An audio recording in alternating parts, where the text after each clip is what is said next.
Bwana, nipo kwenye green carpet kama unavyoniona, na nipo na moja kati ya makomedian ambao wameshafika hapa ni Geita Comedy, na mimi wananiita kaka wa taifa. Inakuwaje kaka? Safi sana. Fresh kabisa. Shwari kabisa yani. Uko poa? Niko shwari yani. Hebu unaweza kujiintroduce kidogo majina yako kwa ufupi, na ni mkazi wa wapi sana? Kwa majina naitwa Abeli Mchekeshaji, ni mkazi wa Geita mjini hapa. Sawa, Abeli Mchekeshaji. Wewe tunafahamu kwamba hii Geita Comedy ndio kwa mara ya kwanza inafanyika hapa Geita. Wewe kama comedian kwanza ulijisikia vipi siku ya kwanza unaambiwa wewe kuna Geita Comedy inatokea? Kwanza siku naambiwa mara ya kwanza sikuamini. Umeona? Ndio mpaka siku ya leo nimekuja hapa nilikuwa siamini.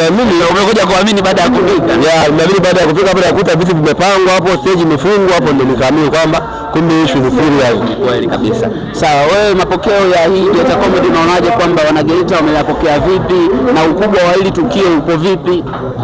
Kwa kweli tu kutoka moyoni kwangu sawa. Mimi hapa mpaka leo siamini kama watu wa Geita wameitikia kwa wingi namna hii kuja kusupport hii kazi. Nijua watu wa Geita sio watu wa comedy mambo wameweka Dar es Salaam wapi, lakini leo umeona watu Geita wamejaa kuja kuangalia comedy. Yaani jambo ambalo mimi kama comedian ambaye nipo mkoa wa Geita nimekusema sana. Vibaya mno. Ni kweli kabisa.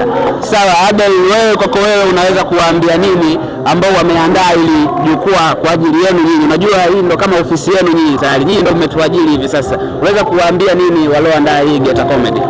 Cha kwanza nawapongeza. After pia nawaambia waendelee kufanya hivi. Yaani sio kwamba ni jambo la kuishia leo. Ni jambo ambalo linafanyika angalau kwa mwezi hata mara mbili. Sawa. Kwa sababu comedians wapo Geita so enjoy, na walioko karibu ya Geita, watu wa Mwanza, Bukoba na wenyewe pia watatamani kuhamia mkoa wa Geita. Sawa kabisa. Mimi ningependa kukuuliza swali moja la mwisho tu, nisikuchoshe sana, uende ukaenjoy kule ndani. Hivi ni wewe toka umeanza hii career ya comedy, tumeona kwamba huku mikoani hawapei ukubwa sana, na yani ni kama vile watu wa kawaida. Wewe kwako wewe unaweza ukaizungumzia vipi kwamba ukubwa unatakiwa uwe vipi kama comedian, na changamoto zipi ambazo ulizipitia wewe kutoka kuwa comedian mchanga mpaka kuwa hapa ulipo? Yani kifupi kwa sisi comedian, yani ukubwa ndio kama hivi, kufanya show kubwa kama hivi. Pia changamoto ni nyingi sana. Maana kuna jukwaa kwa sehemu ukiperform unakuta kuna watu 30. Sasa comedian perform mbele ya watu 30 inakuwa ni changamoto, sio heshima. Changamoto ngumu, yani comedian ni tofauti na dancer. Ni kweli. Maana dancer ndio akacheza pale watu wakaangalia wakaenjoy. Sasa kuchekesha watu 30 ni kazi. Ni kazi, lakini kwa hapa Geita sisi tunaenjoy. Hapa kuna zaidi ya watu 500 wameingia hapa. Tunaenjoy. Kweli kabisa. Bwana Abel, big time sana. Nishukuru kwa nafasi yako wewe ambao umeweza kufika kwenye green carpet.